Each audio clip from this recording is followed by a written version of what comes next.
Hello everyone, welcome to food crush ಮೇಘು vlogs. ನಾನು ನಿಮ್ಮ ಮೇಘ್ನ. ಎಲ್ಲರೂ ಹೇಗಿದ್ದೀರಾ? ಎಲ್ಲರೂ ತುಂಬ ಚೆನ್ನಾಗಿದ್ದೀರಾ ಅನ್ಕೋತೀನಿ. ನಾನು ಕೂಡ ತುಂಬ ಚೆನ್ನಾಗಿದ್ದೀನಿ. ಸೊ ಇದು ಫ್ರೈಡೇ ಡೈಲಿ ಲಾಗ್ ಆಗಿರುತ್ತೆ.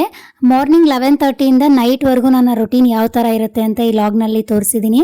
ಸೊ ಮಾರ್ನಿಂಗ್ 11:30 ಹಾಗೆ ಮಾರ್ನಿಂಗ್ ಬೆಳಗ್ಗೆ ಎಲ್ಲ ಟಿಫನ್ ಮುಗಿಸ್ಕೊಂಡು ಸೊ 11:30ಇಂದ ಇದು ಬೌಲಲ್ಲಿ ಹೂಗಳೆಲ್ಲ ಬಾಡ್ಬಿಟ್ಟಿತ್ತು.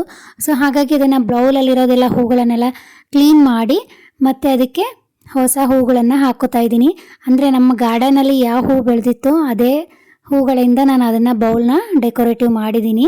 ಸೊ ಅಂದರೆ ಫ್ರೆಶ್ ಆಗಿ ತುಂಬ ಚೆನ್ನಾಗಿ ಕಾಣಿಸುತ್ತೆ ಅಂತ ಇದನ್ನು ಟಿ ವಿ ಮುಂದ್ಗಡೆ ಇಟ್ಟಿದ್ದೀನಿ ನಾನು ಈ ಬೌಲ್ನ.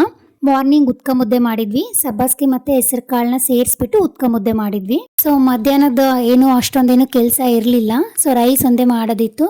ಹಾಗೆ ಇದನ್ನೆಲ್ಲ ಬೌಲೆಲ್ಲ ರೆಡಿ ಆದಮೇಲೆ ಸೊ ಒಂದು ಡಿಟಾಕ್ಸ್ ಡ್ರಿಂಕ್ಸ್ ಮಾಡ್ಕೊಂಡು ಕುಡಿಯೋಣ ಅಂತ ಅಂದ್ಕೊಂಡೆ. ಮೆಂತ್ಯ ಸೊಪ್ಪಿಂದು ಡಿಟಾಕ್ಸ್ ಡ್ರಿಂಕ್ನ ಮಾಡ್ಕೋತಾ ಇದ್ದೀನಿ. ಮೆಂತ್ಯ ಸೊಪ್ಪು ಹಸಿದು ಡಿಟಾಕ್ಸ್ ಡ್ರಿಂಕ್ ಒಬ್ಬೊಬ್ಬರಿಗೆ ಕುಡಿಯೋಕೆ ಅನಿಸಲ್ಲ. ಎಸ್ಪೆಷಲಿ ನನಗೆ ಒಂಥರ ಹಸಿದು ಕುಡಿಬೇಕು ಅಂತ ಅನಿಸಲ್ಲ. ಸೊ ಹಾಗಾಗಿ ನಾನು ಇದನ್ನೊಂದು ಸ್ಪೆಷಲ್ ಥರ ಮಾಡಿಕೊಂಡು ಕುಡಿಯೋಕ್ಕೆ ಸ್ಟಾರ್ಟ್ ಮಾಡ್ಕೊಂಡಿದ್ದೀನಿ. ನನ್ನ ಫ್ರೆಂಡ್ ಹೇಳ್ಕೊಟ್ಟಿರೋದು ಇದು. ಸೊ ಈ ಮೆಂತ್ಯ ಸೊಪ್ಪನ್ನ ಒಂದು ಸಣ್ಣ ಪಾತ್ರೆಯಲ್ಲಿ ಸ್ವಲ್ಪ ನೀರು ಹಾಕ್ಕೊಂಡ್ಬಿಟ್ಟು ಅದನ್ನು ಬಿಸಿ ಮಾಡ್ಕೋಬೇಕು.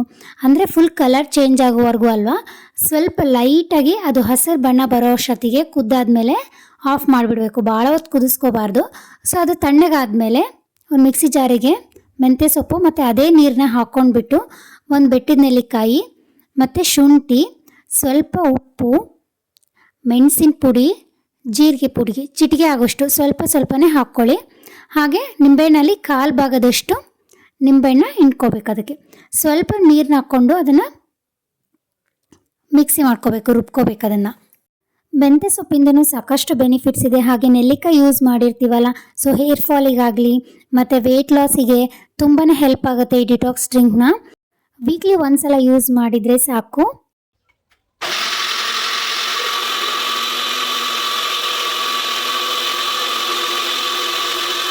ಡಿಟಾಕ್ಸ್ ಡ್ರಿಂಕ್ ಮಾಡುವಾಗ ಬೆಟ್ಟದ ನೆಲ್ಲಿಕಾಯಿ ಯೂಸ್ ಮಾಡಿರ್ತೀವಲ್ಲ, ಸೊ ಎಲ್ಲದರಲ್ಲೂ ಅಲ್ಲ, ಕೆಲವೊಂದರಲ್ಲಿ ಡಿಟಾಕ್ಸ್ ಡ್ರಿಂಕ್ ಮಾಡುವಾಗ ಬೆಟ್ಟದ ನೆಲ್ಲಿಕಾಯಿ ಯೂಸ್ ಮಾಡೋದ್ರಿಂದ ಹೇರ್ ಫಾಲಿಗೆ ಮತ್ತು ಡೈಜೆಷನ್ ಇಂಪ್ರೂವ್ ಆಗುತ್ತೆ.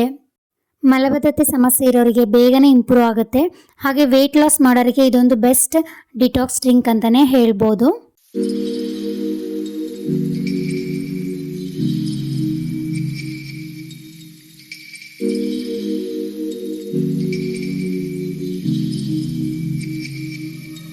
ಡಿಟಾಕ್ಸ್ ಡ್ರಿಂಕ್ ಕುಡಿದ್ಮೇಲೆ ಸೊ ಹಾಲು ತುಂಬಾ ಇತ್ತು. ಸೊ ಹಾಗಾಗಿ ಪನ್ನೀರ್ ಮಾಡ್ಕೊಳ್ಳೋಣ ಅಂತ ಹಾಲನ್ನ ಕಾಯೋದಕ್ಕೆ ಇಟ್ಟಿದ್ದೆ. ನೈಟ್ ಡಿನ್ನರಿಗೆ ಪನ್ನೀರು ಮತ್ತು ಗ್ರೀನ್ ಪೀಸ್ ಅಂದರೆ ಹಸಿರು ಬಟಾಣಿ ಗ್ರೇವಿನ ಮಾಡ್ಕೊಳ್ಳೋಣ ಅಂತ ಥಿಂಕ್ ಮಾಡ್ಕೋತಾ ಇದ್ದೆ. ಹಾಲು ಸ್ವಲ್ಪ ಚೆನ್ನಾಗಿ ಕಾಯಬೇಕು. ಕಾಯೋದ್ರಷ್ಟೊತ್ತಿಗೆ ಎಲ್ಲ ಅದಕ್ಕೆ ಲೆಮನ್ನೆಲ್ಲ ಒಂದು ಬೌಲಲ್ಲೇ ಹಿಂಡ್ಕೊಂಡಿದ್ದೆ. ಸೊ ನಾನಿದು 1 ಲೀಟ್ರಷ್ಟು ಹಾಲಿದೆ. ಸೊ ಒಂದು ಲೆಮನ್ನ ಆಲ್ರೆಡಿ 1.5 ಲೆಮನ್ನ ಹಿಂಡ್ಕೊಂಡಿದ್ದೀನಿ, ನೀರು ರಸನ ತೆಗೆದಿಟ್ಕೊಂಡಿದ್ದೀನಿ. ಎಕ್ಸ್ಟ್ರಾ ಒಂದು ಲೆಮನ್ನ ಸಹ ತೆಗೆದಿಟ್ಕೊಂಡಿದ್ದೀನಿ. ಅಂದರೆ ಅದೇನಾದರೂ ಹಾಲೇನಾದರೂ ಹೊಡಿಲಿಲ್ಲ ಅಂದ್ರೆ ಎಕ್ಸ್ಟ್ರಾ ಬೇಕಾದ್ರೆ ಮತ್ತೆ ಹಿಂಡ್ಕೊಳ್ತೀನಿ. ಬೇಕಾಗುತ್ತೆ 1 ಲೀಟ್ರಿಗೆ 2 ಲೆಮನ್ ಅಂತೂ ಬೇಕೇ ಬೇಕು ರಸ ಅದಕ್ಕೆ. ಸೊ 1.5 ಹಿಂಡ್ಕೊಂಡಿದ್ನಲ್ಲ, ಸದ್ಯಕ್ಕೆ ಹಾಗೆ ತೆಗೆದಿಟ್ಕೊಂಡಿದ್ದೆ. ಸೊ ಆಲ್ರೆಡಿ 12:30 ಆಗ್ತಾಯಿತ್ತು ಟೈಮಿಂಗು.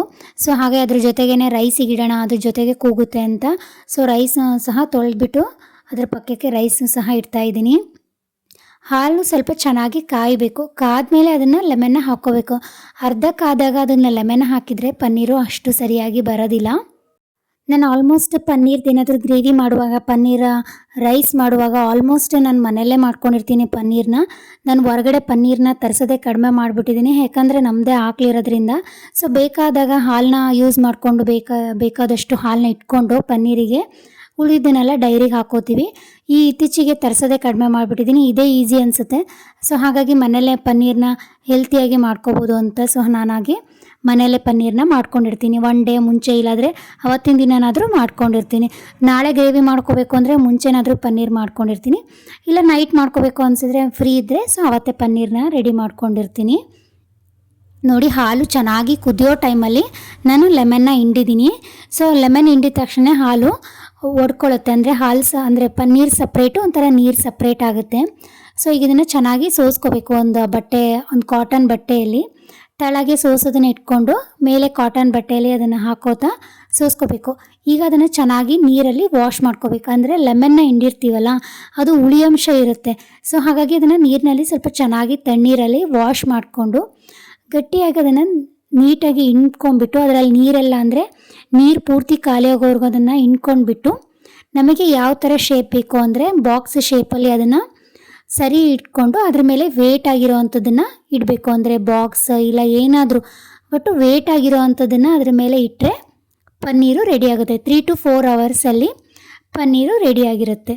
ಮಧ್ಯಾಹ್ನಕ್ಕೆ ಊಟನ ಮುಗಿಸ್ಕೊಂಡಿದ್ದೆ. ಅನ್ನ ಮತ್ತು ಸಾರು, ಹೆಸರು ಕಾಳು, ಸಬ್ಬಸಿಗೆ ಸೇರಿ ಪಲ್ಯನ ಮಾಡಿದ್ವಿ ಅಂತ ಹೇಳಿದ್ನಲ್ಲ ಬೆಳಗ್ಗೆ ಮುದ್ದೆಗೆ. ಸೊ ಅದೇ ಸಾರು ಮತ್ತು ಪಲ್ಯ ಇತ್ತು. ಸೊ ಹಾಗಾಗಿ ಅದಕ್ಕೆ ಬಿಸಿ ಅನ್ನನ ಸೇರಿಸ್ಕೊಂಡು ಊಟ ಮುಗಿಸ್ಕೊಂಡೆ.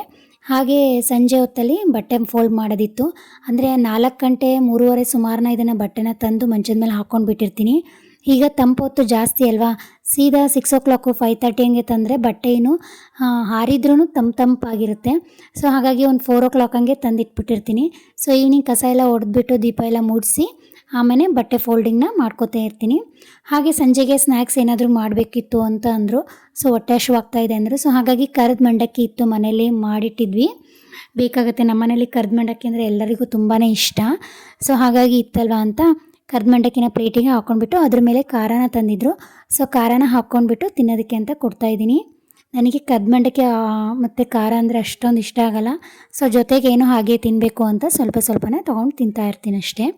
ಸೊ ನೈಟ್ ಡಿನ್ನರ್ಗೆ ಅಂತ ಪನ್ನೀರು ಮತ್ತು ಗ್ರೀನ್ ಪೀಸ್ ಅಂದರೆ ಹಸಿರು ಬಟಾಣಿದು ಗ್ರೇವಿನ ಮಾಡೋಣ ಅಂದ್ಕೊಂಡಿದ್ನಲ್ವ. ಸೊ ಹಾಗಾಗಿ ಅದಕ್ಕೆ ಚಪಾತಿ ಇಟ್ಟು ನಾದ್ಕೋತಾ ಇದ್ದೀನಿ. ಮುಂಚೆನೇ ನಾತಿಟ್ಕೊಂಡ್ರೆ ಚಪಾತಿ ಸಾಫ್ಟಾಗಿ ಬರುತ್ತೆ ಅಂತ. ಸೊ ಹಾಗೆ ಮೆಂತ್ಯ ಸೊಪ್ಪು ಇತ್ತಲ್ವ, ಸೊ ಹಾಗಾಗಿ ಮೆಂತ್ಯ ಚಪಾತಿನೇ ಮಾಡೋಣ ಅಂತ ಮೆಂತ್ಯ ಸೊಪ್ಪನ್ನ ಸಣ್ಣದಾಗಿ ಹೆಚ್ಕೊಂಡು ಚಪಾತಿ ಹಿಟ್ಟು ಜೊತೆನೇ ಕಲಿಸ್ಕೋತಾ ಇದ್ದೀನಿ. ಮೆಂತ್ಯ ಚಪಾತಿ ಮತ್ತು ಪನ್ನೀರ್ ಹಸಿರು ಬಟಾಣಿ ಗ್ರೇವಿ ಮಾಡ್ಕೋತಾ ಇದ್ದೀನಿ. ಸೊ ಪನ್ನೀರು ಸಹ ರೆಡಿಯಾಗಿದೆ. ಸೊ ಇದನ್ನು ಕ್ಯೂಬ್ ಶೇಪಲ್ಲಿ ನಾನು ಇದನ್ನು ಪನ್ನೀರನ್ನ ಚಿಕ್ಕದಾಗಿ ಕಟ್ ಮಾಡ್ಕೋತಾ ಇದ್ದೀನಿ. ಸೊ ಇವತ್ತೇ ಪನ್ನೀರ್ ಮಾಡಿರೋದ್ರಿಂದ ನಾನು ಇದನ್ನು ಫ್ರಿಜ್ಜಲ್ಲಿ ಏನು ಇಡೋಕ್ಕೆ ಹೋಗಿರಲಿಲ್ಲ. ಸೊ ನನಗೆ ನಾಳೆಗೆ ಬೇಕಿತ್ತು ಅಂದರೆ ಇದನ್ನು ಕಟ್ ಮಾಡಿಕೊಂಡು ನೀಟಾಗಿ ಒಂದು ಬಾಕ್ಸಲ್ಲಿ ನೀರನ್ನ ಹಾಕಿ ಸ್ಟೋರ್ ಮಾಡ್ಕೋತಾ ಇದ್ದೆ. ಅಂದರೆ ಪನ್ನೀರು ತುಂಬ ಫ್ರೆಶ್ ಆಗಿರುತ್ತೆ ಅಂತ ನೀರಿನಲ್ಲಿ ಹಾಕಿ ಸ್ಟೋರ್ ಮಾಡ್ಕೋತಾ ಇದ್ದೆ. ಸೊ ಇವತ್ತೇ ಮಾಡ್ಕೋಬೇಕಿತ್ತಲ್ಲ, ಸೊ ಹಾಗಾಗಿ ಅದನ್ನು ಫ್ರಿಜ್ಜಲ್ಲಿ ಏನು ಸ್ಟೋರ್ ಮಾಡಿರಲಿಲ್ಲ. ಸೊ ನೋಡಿ ಈ ಥರ ನಾನು ಕ್ಯೂಬ್ ಶೇಪಲ್ಲಿ ಕಟ್ ಮಾಡ್ಕೊಂಡಿದ್ದೀನಿ. ನಿಮಗೆ ಯಾವ ಥರ ಶೇಪಲ್ಲಿ ಬೇಕೋ ಆ ಥರ ಅದನ್ನು ಕಟ್ ಮಾಡ್ಕೊಳ್ಳಿ. ಸೊ ಹಾಗೆ ಮಸಾಲೆಗೆ ಯಾವುದೇ ಬೇಕೋ ಅದನ್ನೆಲ್ಲ ತರಕಾರಿಗಳನ್ನು ಸಹ ಕಟ್ ಮಾಡ್ಕೊಂಡಿದ್ದೀನಿ. 3 ಟೊಮ್ಯಾಟೊ, 2 ಆನಿಯನ್ನು ಮಸಾಲೆಗೆ ಹುರ್ಕೊಳ್ಳೋದಕ್ಕೆ, ಹಾಗೆ ಒಂದು 3/4 ಭಾಗದಷ್ಟು ಹಸಿ ಬಟಾಣಿ ಅಂದರೆ ಬೌಲಲ್ಲಿ, 1 ಮೀಡಿಯಮ್ ಸೈಜ್ ಈರುಳ್ಳಿ, 2 ಕ್ಯಾಪ್ಸಿಕಮ್ಮು, ಸ್ವಲ್ಪ ಕೊತ್ತಂಬರಿ ಸೊಪ್ಪು, ಬೇಸಿಕ್ ಮಸಾಲೆ, ಹಾಗೆ ನೆನೆಸಿಟ್ಕೊಂಡಿರೋಂಥ ಗೋಡಂಬಿನೂ ಸಹ ಎಲ್ಲ ಒಟ್ಟಿಗೆ ಇಟ್ಕೋತಾ ಇದ್ದೀನಿ. ಒಟ್ಟಿಗೆ ಇಟ್ಕೊಂಡ್ರೆ ಬೇಗನೆ ಆಗುತ್ತೆ ಅಂತ. ಸೊ ಮಸಾಲೆ ಒಂದಾದರೆ ಪನ್ನೀರ್ ಗ್ರೇವಿ ಮಾಡೋದು ತುಂಬಾ ಈಸಿ, ಬೇಗನೆ ಆಗಿಬಿಡುತ್ತೆ. ಸೊ ಈಗ ಒಂದು ಪ್ಯಾನಲ್ಲಿ ಒಂದು 7ರಿಂದ 8 ಸ್ಪೂನ್ ಎಣ್ಣೆನ ಹಾಕ್ಕೋತಾ ಇದ್ದೀನಿ. ಎಣ್ಣೆನ ಸ್ವಲ್ಪ ಜಾಸ್ತಿನೇ ಹಾಕ್ಕೋತಾ ಇದ್ದೀನಿ. ಪನ್ನೀರ್ನ ಅದರಲ್ಲಿ ಚೆನ್ನಾಗಿ ಫ್ರೈ ಮಾಡ್ಕೋಬೇಕು. ಎಣ್ಣೆಲಿ ಚೆನ್ನಾಗಿ ಪನ್ನೀರು ಫ್ರೈ ಆದಂಗೆ ಟೇಸ್ಟ್ ತುಂಬಾ ಚೆನ್ನಾಗಿರುತ್ತೆ. ಸೊ ಈಗ ಇದಕ್ಕೆ ಹೊಂದ್ಕೊಳ್ಳೋಕ್ಕೆ ರುಚಿಗೆ ತಕ್ಕಷ್ಟು ಉಪ್ಪು, ಒಂದು ಸ್ವಲ್ಪ ಖಾರದ ಪುಡಿ, ಒಂದು ಅರ್ಧ ಸ್ಪೂನಷ್ಟು ಚಿಕ್ಕದಾಗಿರೋಂಥ 1/4 ಸ್ಪೂನಷ್ಟು ಅರಿಶಿನ. ಸೊ ಚೆನ್ನಾಗಿ ಹಾಕ್ಕೊಂಡು ಇದನ್ನು ಪನ್ನೀರನ್ನ ಎಣ್ಣೆಲಿ ಫ್ರೈ ಮಾಡ್ಕೋಬೇಕು. ಫ್ರೈ ಆದಷ್ಟು ಎಲ್ಲ ಟೇಸ್ಟಿಯಾಗಿರುತ್ತೆ. ಇದೆಲ್ಲ ಹೊಂದ್ಕೋತಾ ಇದ್ದರೆ ಉಪ್ಪು ಮತ್ತು ಖಾರದ ಪುಡಿ ತಿನ್ನುವಾಗ ತುಂಬಾ ರುಚಿ ಕೊಡುತ್ತೆ. ಸೊ ಹಾಗಾಗಿ ನಾನು ಪನ್ನೀರನ್ನ ಎಣ್ಣೆಲಿ ಫ್ರೈ ಮಾಡ್ಕೊಂಡ್ಬಿಟ್ಟಿರ್ತೀನಿ. ಸೊ ಈಗ ಅದೇ ಪ್ಯಾನಲ್ಲಿ ಒಂದು 2 ಮೀಡಿಯಮ್ ಸೈಜ್ ಈರುಳ್ಳಿ, 3 ಟೊಮ್ಯಾಟೊನ ಹಾಕ್ಕೊಂಡು ಅದೇ ಪ್ಯಾನಿಗೆ ಹಾಕ್ಕೊಂಡು ಹುರ್ಕೋತಾ ಇದ್ದೀನಿ. 7ರಿಂದ 8 ಎಸಳು ಬೆಳ್ಳುಳ್ಳಿ, 1 ಇಂಚಷ್ಟು ಶುಂಠಿನ ಹಾಕೋತಾ ಇದ್ದೀನಿ. ಸೊ ಬೇಸಿಕ್ ಮಸಾಲೆ ಅಂದರೆ ಸಣ್ಣದಾಗಿರೋ ಪಲಾವ್ ಎಲೆ, ಚಕ್ರ ಮೊಗ್ಗು, 1 ಏಲಕ್ಕಿ, 2 ಲವಂಗ, 1 ಇಂಚು ಚಕ್ಕೆ ಮತ್ತು ಸೋಂಪು ಕಾಳು. ಸೊ ಇದನ್ನು ಹಾಕ್ಕೊಂಡು ಎಣ್ಣೆಯಲ್ಲಿ ಚೆನ್ನಾಗಿ ಫ್ರೈ ಮಾಡ್ಕೋಬೇಕು. ಹಾಗೆ ನೆನೆಸಿಟ್ಟಿರುವಂಥ ಗೋಡಂಬಿನೂ ಸಹ ಹಾಕ್ಕೋತಾ ಇದ್ದೀನಿ. ಎಣ್ಣೆಯಲ್ಲಿ ಸ್ವಲ್ಪ ಚೆನ್ನಾಗಿ ಲೋ ಟು ಮೀಡಿಯಮ್ ಫ್ಲೇಮಲ್ಲಿ ಇದನ್ನು ಚೆನ್ನಾಗಿ ಫ್ರೈ ಆಗೋಕ್ಕೆ ಬಿಡಬೇಕು. ಸೊ ಎಲ್ಲ ಫ್ರೈ ಆದಮೇಲೆ ಲಾಸ್ಟಿಗೆ ಒಂದು ಸ್ವಲ್ಪ ಕೊತ್ತಂಬರಿ ಸೊಪ್ಪನ್ನ ಹಾಕ್ಕೋತಾ ಇದ್ದೀನಿ. ಕೊತ್ತಂಬರಿ ಸೊಪ್ಪು ಇದ್ದಷ್ಟು ಹಾಕ್ಕೊಳ್ಳಿ, ಇಲ್ಲಾಂದರೆ ಆಪ್ಷನಲ್ಲು. ಸೊ ಧನಿಯಾ ಪೌಡರ್ ಹಾಕ್ಕೊಂಡಿರ್ತೀವಲ್ಲ, ನಡೆಯುತ್ತೆ. ಸೊ ನಾನು ಫ್ರೆಶ್ ಆಗಿತ್ತು ಅಂತ ಸೊ ಹಾಗೆ ಹಾಕ್ಕೊಂಡಿದ್ದೆ. ಅದು ಎಣ್ಣೆಯಲ್ಲಿ ಸ್ವಲ್ಪ ಚೆನ್ನಾಗಿ ಮಾಗಾಡಿಸ್ಕೊಂಡ್ಬಿಟ್ಟು ಅದನ್ನು ಕೂಲ್ ಆಗೋದಕ್ಕೆ ಬಿಡಬೇಕು. ನೆಕ್ಸ್ಟು ಒಂದು ಕಡಾಯಿಗೆ 2ರಿಂದ 3 ಸ್ಪೂನನ್ನು ಎಣ್ಣೆನ ಹಾಕ್ಕೋಬೇಕು. ಎಣ್ಣೆ ಸ್ವಲ್ಪ ಚೆನ್ನಾಗಿ ಕಾದ್ಮೇಲೆ ಒಂದು ಅರ್ಧ ಸ್ಪೂನಷ್ಟು ಜೀರಿಗೆನ ಹಾಕ್ಕೋಬೇಕು. ಜೀರಿಗೆ ಎಲ್ಲ ಸ್ವಲ್ಪ ಚಟಪಟ ಸಿಡಿದ ಮೇಲೆ ಈರುಳ್ಳಿನ ಹಾಕ್ಕೋಬೇಕು. 1 ಮೀಡಿಯಮ್ ಸೈಜ್ ಇರೋವಂಥ ಈರುಳ್ಳಿ, 2 ಕ್ಯಾಪ್ಸಿಕಮ್ಮು ಹಾಕ್ಕೊಂಡು ಎಣ್ಣೆಯಲ್ಲಿ ಸ್ವಲ್ಪ ಚೆನ್ನಾಗಿ ಮಾಗಾಡಿಸ್ಕೋಬೇಕು. ಅದಕ್ಕೆ ರುಚಿಗೆ ತಕ್ಕಷ್ಟು ಉಪ್ಪು ಹಾಕ್ಕೋಬೇಕು. ಉಪ್ಪು ಹಾಕಿದರೆ ಬೇಗ ಸ್ವಲ್ಪ ಈರುಳ್ಳಿ ಟ್ರಾನ್ಸ್ಪರೆಂಟ್ ಕಲರ್ ಬರುತ್ತೆ. ಬೇಗ ಬೇಯುತ್ತೆ ಅಂತ. ಸೊ ಈರುಳ್ಳಿ ಎಲ್ಲ ಸ್ವಲ್ಪ ಟ್ರಾನ್ಸ್ಪರೆಂಟ್ ಕಲರ್ ಬಂದಮೇಲೆ 1/4 ಸ್ಪೂನ್ ಅರಿಶಿನ ಹಾಗೆ ಗ್ರೀನ್ ಪೀಸ್ ಅಂದರೆ ಹಸಿರು ಬಟಾಣಿನ ಹಾಕ್ಕೊಂಡು ಸ್ವಲ್ಪ ಎಣ್ಣೆಲಿ ಚೆನ್ನಾಗಿ ಮಾಗಡಿಸ್ಕೋಬೇಕು. ಎಣ್ಣೆಲಿ ಸ್ವಲ್ಪ ಚೆನ್ನಾಗಿ ಮಾಗಡಿಸ್ಕೊಂಡ್ರೆ ರುಚಿ ಜಾಸ್ತಿ ಇರುತ್ತೆ ಅಂತ. ಈಗ ಆ ಕಡೆ ಪ್ಯಾನಲ್ಲಿ ಕೂಲ್ ಆಗೋದಕ್ಕೆ ಬಿಟ್ಟಿದ್ವಲ್ಲ ಮಸಾಲೆ ಎಲ್ಲ ಹುರಿದಿರೋ ಅಂಥದ್ದನ್ನು, ಸೊ ಈಗ ಅದನ್ನು ಮಿಕ್ಸಿ ಜಾರಿಗೆ ಹಾಕಿ ರುಬ್ಕೋಬೇಕು. ಒಂದು ಪೇಸ್ಟ್ ಥರ ರುಬ್ಕೋಬೇಕು. ಪೇಸ್ಟ್ ಥರ ರುಬ್ಕೊಂಡ್ರೆ ಚೆನ್ನಾಗಿರುತ್ತೆ ಟೇಸ್ಟ್ ಎಲ್ಲ. ಹಸಿರು ಬಟಾಣಿ ಅಂದರೆ ಹಸಿದು ಬಟಾಣಿ ಇರಲಿಲ್ಲ ಅಂದರೆ ನೆನೆಸಿರೋ ಬಟಾಣಿ ಸಹ ಹಾಕ್ಕೋಬೋದು. ಈ ಗ್ರೇವಿ ಅದಕ್ಕೂ ಕೂಡ ತುಂಬ ಚೆನ್ನಾಗಿರುತ್ತೆ.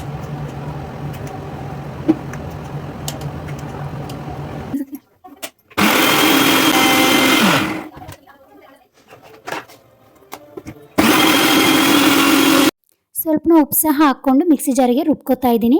ಈ ಕಡೆ ಮೀಡಿಯಮ್ ಫ್ಲೇಮಲ್ಲಿ ಇಟ್ಟಿದ್ದೆ ಕಡಾಯಿನ. ಸೊ ಈಗೆಲ್ಲ ಅದು ಚೆನ್ನಾಗಿ ಎಣ್ಣೆಲೆಲ್ಲ ಮಾಗಾಡಿದೆ. ಈಗ ಅದಕ್ಕೆ ಮಿಕ್ಸಿ ಮಾಡ್ಕೊಂಡಿರೋಂಥ ರುಬ್ಬಿರೋ ಅಂಥದ್ದನ್ನು ಪೇಸ್ಟ್ನ ಸಹ ಹಾಕ್ಕೊಂಡು ಎಣ್ಣೆಯಲ್ಲಿ ಅಂದರೆ ಒಂದು 30 to 60 ಸೆಕೆಂಡ್ಸ್ನ ಅದನ್ನು ಮಾಗಾಡಿಸ್ಕೊತಾ ಇದ್ದೀನಿ. ಆಮೇಲೆ ಅಂದರೆ ಮಿಕ್ಸಿ ಜಾರೆಲ್ಲ ತೊಳೆದಿರೋಂಥದ್ದು ನೀರನ್ನೆಲ್ಲ ಹಾಕ್ಕೋತಾ ಇದ್ದೀನಿ. ನಿಮಗೆ ಗ್ರೇವಿ ಯಾವ ಥರ ಬೇಕು ಅಂತ ನೋಡಿಕೊಂಡು ನೀರನ್ನ ಹಾಕ್ಕೊಳ್ಳಿ. ತಿಕ್ಕಾಗಬೇಕು ಅಂದರೆ ಸ್ವಲ್ಪ ನೀರನ್ನ ಹಾಕ್ಕೊಳ್ಳಿ, ಇಲ್ಲ ಸ್ವಲ್ಪ ನೀರು ಥರ ಗ್ರೇವಿ ಬೇಕು ಅಂದರೆ ನೀರನ್ನ ಸ್ವಲ್ಪ ಜಾಸ್ತಿ ಹಾಕ್ಕೊಳ್ಳಿ. ಸೊ ಹಾಕ್ಕೊಂಡ್ಮೇಲೆ ನೀರನ್ನ 3/4 ಸ್ಪೂನಷ್ಟು ಖಾರದ ಪುಡಿ ರುಚಿಗೆ ತಕ್ಕಷ್ಟು, ಅಂದರೆ 1 ಸ್ಪೂನು ಧನಿಯಾ, ಅದೇ 1 ಸ್ಪೂನಲ್ಲಿ ಗರಂ ಮಸಾಲೆನ ಹಾಕ್ಕೋತಾ ಇದ್ದೀನಿ. ಸೊ ಎಲ್ಲ ಚೆನ್ನಾಗಿ ಸ್ಪೂನ್ ಸಹಾಯದಿಂದ ಎಲ್ಲ ಕಡೆ ಚೆನ್ನಾಗಿ ಆಡಿಸ್ಬಿಟ್ಟು ಇವಾಗ ಪನ್ನೀರನ್ನ ಹಾಕ್ಕೋತಾ ಇದ್ದೀನಿ, ಅಂದರೆ ಫ್ರೈ ಮಾಡ್ಕೊಂಡಿರೋಂಥ ಪನ್ನೀರನ್ನ. ಸೊ ಅದನ್ನು ಹಾಕ್ಕೊಂಡ್ಬಿಟ್ಟು 1.5 ಸ್ಪೂನಷ್ಟು ಬೆಣ್ಣೆನ ಹಾಕ್ಕೋತಾ ಇದ್ದೀನಿ. ಬೆಣ್ಣೆ ಗ್ರೇವಿ ಹಾಕಿದರೆ ತುಂಬ ಟೇಸ್ಟಾಗಿರುತ್ತೆ. ಈಗ ಒಂದು 30 to 60 ಸೆಕೆಂಡ್ಸ್ ಅದು ಸ್ವಲ್ಪ ಚೆನ್ನಾಗಿ ಕುದ್ಮೇಲೆ ಲಾಸ್ಟಿಗೆ ಕಸ್ತೂರಿ ಮೇಥಿನ ಹಾಕ್ಕೋತಾ ಇದ್ದೀನಿ. ಕಸ್ತೂರಿ ಮೇಥಿ ಹಾಕ್ಕೊಂಡ್ರೆ ಫ್ಲೇವರ್ ಚೆನ್ನಾಗಿರುತ್ತೆ. ಸೊ ಕಸ್ತೂರಿ ಮೇಥಿ ಹಾಕಿದ ಮೇಲೆ ಫ್ರೆಶ್ ಕ್ರೀಮ್ ಅಂದರೆ ಕ್ರೀಮ್ ಬರುತ್ತಲ್ವ, ಸೊ ಅದನ್ನಾದರೂ ಹಾಕ್ಕೋಬೋದು. ಅದನ್ನು ತರಲಿಲ್ಲ ಅಂದರೆ ಕೆನೆ ಬರುತ್ತಲ್ಲ, ಸೊ ಕೆನೆ ಹಾಕ್ಕೊಂಡ್ರೂ ಟೇಸ್ಟಿಯಾಗಿರುತ್ತೆ. ಸೇಮ್ ಫ್ರೆಶ್ ಕ್ರೀಮ್ ಥರನೇ ಫ್ಲೇವರ್ ಕೊಡುತ್ತೆ ಅದನ್ನು ಸಹ. ಸೊ ಚೆನ್ನಾಗಿ ಎಲ್ಲ ಕಡೆ ಸ್ಪೂನ್ ಸಹಾಯದಿಂದ ಆಡಿಸ್ಬಿಟ್ಟು ಒಂದು ಲೋ ಫ್ಲೇಮಲ್ಲಿ ಒಂದು 60 ಸೆಕೆಂಡ್ಸ್ ಅದು ಬೆಂದಮೇಲೆ ಅದನ್ನ ಗ್ಯಾಸ್ನ ಆಫ್ ಮಾಡ್ಕೊಂಡು ಬಿಡಬೇಕು. ಈಗ ಕೌಂಟರ್ ಟಾಪ್ನೆಲ್ಲ ಚೆನ್ನಾಗಿ 2 to 3 ಟೈಮ್ಸ್ ಅದನ್ನು ವಾಶ್ ಮಾಡ್ಕೋತಾ ಇದ್ದೀನಿ. ಅಂದರೆ ನಾನು ಸೇಮ್ ಕೌಂಟರ್ ಟಾಪ್ ಮೇಲೆ ಯಾವಾಗಲೂ ಚಪಾತಿ ಆಗಲಿ ರೊಟ್ಟಿ ಆಗಲಿ ಏನೇ ಆಗಲಿ ಕೌಂಟರ್ ಟಾಪ್ ಮೇಲೆ ಉತ್ಕೊಳ್ಳೋದು, ಮತ್ತು ಸಪ್ರೇಟಾಗಿ ಮಣೆ ಏನು ಇಟ್ಕೊಂಡು ಉದ್ದೋದಿಲ್ಲ. ಸೊ ಅದನ್ನೇ ಒಂದು 2 to 3 ಟೈಮ್ಸ್ ಚೆನ್ನಾಗಿ ವಾಶ್ ಮಾಡಿಕೊಂಡು, ಮುಂಚೆನೂ ವಾಶ್ ಮಾಡ್ಕೊಂಡಿರ್ತೀನಿ ಮಾಡೋಕ್ಕಿಂತ ಮುಂಚೆ. ಈಗ ಏನೇನಾದರೂ ಬಿದ್ದಿರುತ್ತಲ್ವ, ಸೊ ಹಾಗಾಗಿ ಅದನ್ನೆಲ್ಲ ನೀಟಾಗಿ ವಾಶ್ ಮಾಡಿಕೊಂಡು ಅದ್ರ ಮೇಲೆ ಚಪಾತಿ ಉದ್ದೋದಕ್ಕೆ ಸ್ಟಾರ್ಟ್ ಮಾಡ್ಕೊಂಡಿದ್ದೆ. ಚಪಾತಿ ಉದ್ದೋದಕ್ಕಿಂತ ಮುಂಚೆ ಸಣ್ಣ ಪುಟ್ಟ ಪ್ಲೇಟ್ಸ್ ಎಲ್ಲ ತೊಗೊಂಡಿರ್ತೀವಲ್ಲ ಈಗ ಹೆಚ್ಚೋದಕ್ಕೆ ಮಾಡೋದಕ್ಕೆ, ಸೊ ಅದನ್ನೆಲ್ಲ ಸಿಂಕಲ್ಲಿರೋದನ್ನೆಲ್ಲ ವಾಶ್ ಮಾಡಿಕೊಂಡೆ ನಾನು ಚಪಾತಿ ಉದ್ದೋದಕ್ಕೆ ಸ್ಟಾರ್ಟ್ ಮಾಡ್ಕೊಂಡು ಬಿಟ್ಟಿರ್ತೀನಿ. ಏಕೆಂದರೆ ಊಟ ಆದಮೇಲೆ ತುಂಬ ಜಾಸ್ತಿ ಪಾತ್ರೆ ತೊಳೆಯೋದಾಗುತ್ತೆ ಅಂತ ನಾನು ಮಾಡೋದಕ್ಕಿಂತ ಮುಂಚೆ ಸೈಡಿಗೆ ತೊಗೊಂಡಿರೋ ಪ್ಲೇಟ್ಸ್ ಆಗಲಿ ಎಲ್ಲನೂ ಕ್ಲೀನ್ ಮಾಡಿಕೊಂಡು ಸಿಂಕಲ್ಲಿರೋದನ್ನೆಲ್ಲ ಕ್ಲೀನ್ ಮಾಡಿಕೊಂಡು ಚಪಾತಿ ಉದ್ದೋದಕ್ಕೆ ಸ್ಟಾರ್ಟ್ ಮಾಡಿಕೊಂಡೆ. ಸೊ ಎಲ್ಲ ಚಪಾತಿನೆಲ್ಲ ಉಳ್ಳಿ ಮಾಡಿಕೊಂಡು ಇದಕ್ಕೇನು ಫೋಲ್ಡ್ ಮಾಡಿಕೊಂಡು ಎಣ್ಣೆನ ಹಚ್ಕೊಳ್ಳಲ್ಲ, ಯಾಕಂದರೆ ಮೆಂತ್ಯ ಚಪಾತಿ ಆಗಿರೋದ್ರಿಂದ ಸ್ವಲ್ಪ ಎಣ್ಣೆನೇ ಸ್ವಲ್ಪ ಜಾಸ್ತಿ ಚೆನ್ನಾಗಿ ಹಾಕ್ಕೊಂಡು ನಾದ್ಕೊಂಡು ಬಿಟ್ಟಿರ್ತೀನಿ. ಸೊ ಹಾಗಾಗಿ ಸಾಫ್ಟಾಗಿರುತ್ತೆ. ಮತ್ತು ಅದನ್ನು ಉದ್ಬಿಟ್ಟು ಮಧ್ಯದಲ್ಲಿ ಎಣ್ಣೆನ ಹಚ್ಕೊಳಲ್ಲ. ಮೆಂತ್ಯ ಚಪಾತಿ ಮಾಡುವಾಗ ಅದೇ ಥರ ಮಾಡ್ಕೊಳ್ಳೋದು ನಾನು. ಸೊ ಎಲ್ಲ ಚಪಾತಿ ಎಲ್ಲ ಉದ್ಕೊಂಡ್ಮೇಲೆ ಅಮ್ಮನೇ ಎಲ್ಲರಿಗೂ ಊಟಕ್ಕೆ ನೀಡೋಕ್ಕೆ ಸ್ಟಾರ್ಟ್ ಮಾಡಿಕೊಂಡ್ರು, ಯಾಕಂದರೆ ಲೇಟ್ ಆಗಿಬಿಡುತ್ತಲ್ಲ. ಸೊ ಹಾಗಾಗಿ ಅವ್ರು ಊಟ ಮಾಡೋದಕ್ಕೆ ಸ್ಟಾರ್ಟ್ ಮಾಡ್ಕೊಂಡಿದ್ರು. ನಂದು ಅವ್ರದ್ದೆಲ್ಲ ಆದಮೇಲೆ ನಾನು ಲಾಸ್ಟಿಗೆ ಊಟ ಮಾಡೋದಕ್ಕೆ ತೊಗೊಂಡೆ. ಊಟ ಅಂದರೆ ಚಪಾತಿ ಉದ್ದೋದು ಆದ ತಕ್ಷಣವೇ ಊಟ ಮಾಡೋಕ್ಕೆ ಸ್ಟಾರ್ಟ್ ಮಾಡಿರ್ತೀನಿ, ಯಾಕಂದರೆ ಪನ್ನೀರ್ ನನ್ನ ಫೇವ್ರೇಟ್ ಮಾಡ್ಕೊಂಡಿರ್ತೀನಲ್ಲ. ಸೊ ಹಾಗಾಗಿ ಆಮೇಲೆಲ್ಲ ಕ್ಲೀನ್ ಮಾಡ್ಕೊಳ್ಳೋಣ ಅಂತಂದು ಉದ್ದೋದು ಆದ ತಕ್ಷಣ ಊಟ ಮಾಡೋದಕ್ಕೆ ಸ್ಟಾರ್ಟ್ ಮಾಡಿಕೊಂಡೆ. ತುಂಬಾ ಟೇಸ್ಟಿಯಾಗಿದೆ ಅಂದರು ಮನೆಯಲ್ಲೆಲ್ಲ. ನೀವೊಂದು ಸಲ ಮನೇಲಿ ಟ್ರೈ ಮಾಡಿ ನೋಡಿ, ತುಂಬ ರುಚಿಯಾಗಿದೆ. ನಿಮಗೆ ಈ ವಿಡಿಯೋ ಇಷ್ಟ ಆದರೆ ಲೈಕ್ ಮಾಡಿ, ಶೇರ್ ಮಾಡಿ, ಹಾಗೆ ಕಮೆಂಟ್ ಮಾಡಿ. ಫಸ್ಟ್ ಟೈಮ್ ನಮ್ಮ ಚಾನಲ್ನ ನೋಡ್ತಾ ಇದ್ದರೆ ಹಾಗೆ ಸಬ್ಸ್ಕ್ರೈಬ್ ಆಗಿ. ನೆಕ್ಸ್ಟ್ ಒಂದು ಹೊಸ ರೆಸಿಪಿ ಜೊತೆ ಡೈಲಿ ಲಾಗಲ್ಲಿ ಸಿಕ್ಕಿರ್ತೀನಿ. ತುಂಬಾ ಇಷ್ಟಪಡ್ತಿದ್ದೀರಾ ಡೈಲಿ ಲಾಗ್ನ. ಫ್ರೆಂಡ್ಸ್ ಎಲ್ಲ ತುಂಬ ಚೆನ್ನಾಗಿ ಸಪೋರ್ಟ್ ಮಾಡ್ತಾ ಇದ್ದಾರೆ. Thank you all.